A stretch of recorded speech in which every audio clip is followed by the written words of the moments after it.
I want to talk to you about empathy. In fact, I think I have to talk to you about empathy. Cue the music. My name is Lavi. For the last 20 years, I've gone from sales to sales training to leadership training. I love what I do. There is no one way to do sales, but there is a right way to do sales. People don't necessarily buy your product, but rather buy the advice that you have to offer. I want to share my knowledge specifically around leadership training. I appreciate you tuning in. Subscribe and like. Let's get started. I'm worried. I'm really worried. I'm worried about the state of leadership today. I'm worried that people are taking leadership roles because they want a title. A fancy title just isn't enough anymore. You gotta get rid of the notion that a title is what you're after. You have to seek leadership because you're seeking the added responsibility. And that's what makes a leader who thinks about responsibility and servitude better than a leader who just wanted to stop making cold calls. Which one are you? So are you wondering, why am I asking you a question about why you wanted to get into leadership to begin with? Well, think about it, right? If making money is your top priority, then maybe remaining as an individual contributor is the right move. I think too often we see others who we might get a little bit jealous of, and they've progressed their career and they have the title of manager next to their email signature. Is that the right reason to also get into leadership? I don't think so. The why in getting into leadership is to try and help others see the best version of themselves. If that's your why, then you're gonna have a lot easier time understanding empathy than somebody who got into it to make a little bit of extra money, right? Okay, so this is where things get real, as in real life situations. Pretend for a moment that you're in leadership and you've got a team. Or maybe don't pretend, maybe you are in leadership and maybe you do have a team. This is an all too common scenario, and it's probably happened to you, and you may have even been on the delivering side of this situation as a rep yourself. So imagine for a moment somebody on your team is starting to be late more often than they're on time. They take really long breaks, they leave work really early, and their performance is starting to struggle as a result of it. And when I mean struggle, I mean really struggle. So now, maybe you're a little upset because this employee or rep is not communicating with you what's going on. So this is partially their fault, because they should be talking to you about what's going on, why they're late, and why their performance is struggling, and they haven't said a word to you yet. But it's also partially your fault. And the reason it's partially your fault is because maybe, just maybe, you haven't created an environment that is welcoming enough for your people to come speak with you. They might be afraid, and they might have some hesitations. So it's a two-way street here. First part is on them, they should be communicating. Second part is on you. You gotta have some ownership in this situation. So, how do we tackle it? Well, the first way to tackle it is coming in hot and speaking with a lot of emotion. Something like, hey, WTF, you've been late like every day this month. Your performance has not been where it needs to be.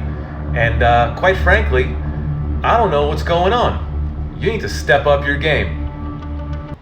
I can assure you, that will not work. The second side of it is actually very similar to the first, but instead of coming in hot, you can still ask what's going on, but ask it with some empathy. For starters, hey, are you okay?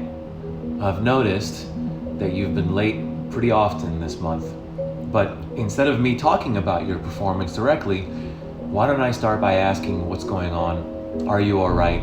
Let's step off the sales floor and have a conversation. How do you think your rep or your salesperson or your employee is going to respond to question number 2 versus question number 1? Believe it or not, you might be giving them an avenue to speak up to you, and more importantly, you might be giving them an avenue to build more trust. Everybody wins, and chances are they'll open up to you. I'll tell you a story about the time where I did it the first way and it didn't work, and hopefully you can learn from my mistake. I had a rep on my team and I came at them really hot one time after they were no call, no showing me to work.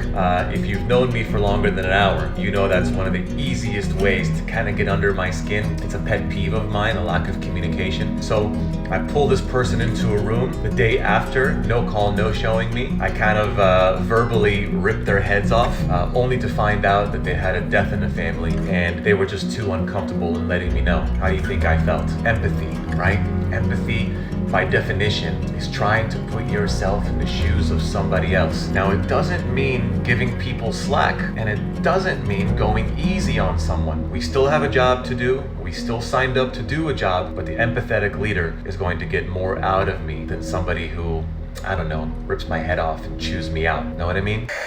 Still watching? Okay, great. Thanks. I appreciate that. I'm gonna give you one more scenario, and then I'm gonna give you a pro tip at the end of the video that I think you can take with you pretty much everywhere in your professional career. The final scenario, again, you've probably experienced this, but it's the truest definition of empathy that I can think of. It's when somebody on your team not performing as well as you once performed when you were in their situation. If you came up through the ranks in your own company, you were an all-star, and then eventually got promoted into leadership, that's great. You're great at what you do, but not everyone that works for you is going to be as great as you once were in the position they now hold. You have to have patience when it comes to this. Now, I don't mean unending, unconditional patience. At some point, you might have to have a tough conversation about somebody's performance. That's okay, but that moment is not coming on day one, not even week one, not even month one. The way I like to think about it is, after reading a really great book called The Inner Game of Tennis, I highly recommend it. There's a chapter dedicated to how fathers treat their sons during baseball practice, and how some fathers are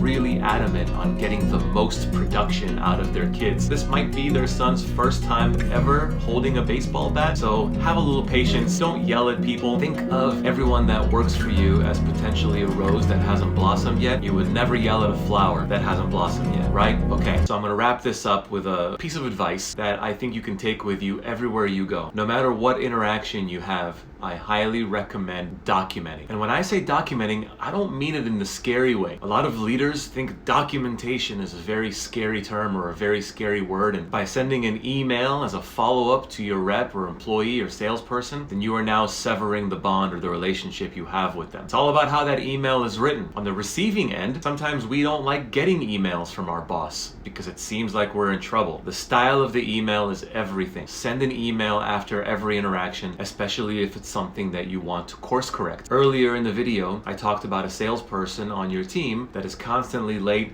taking long lunches, and leaving work really early. Have the conversation and then follow it up with an email, something that says, we talked, we understand each other, I'm excited to move forward, and it's nice to be on the same page. Hit me up in the comments section if you want some real world examples of this. I'll be happy to share. I've gone through thousands of these interactions, was not good at it in the beginning.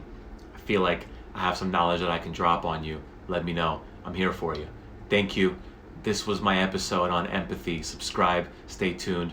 There are so many more to come.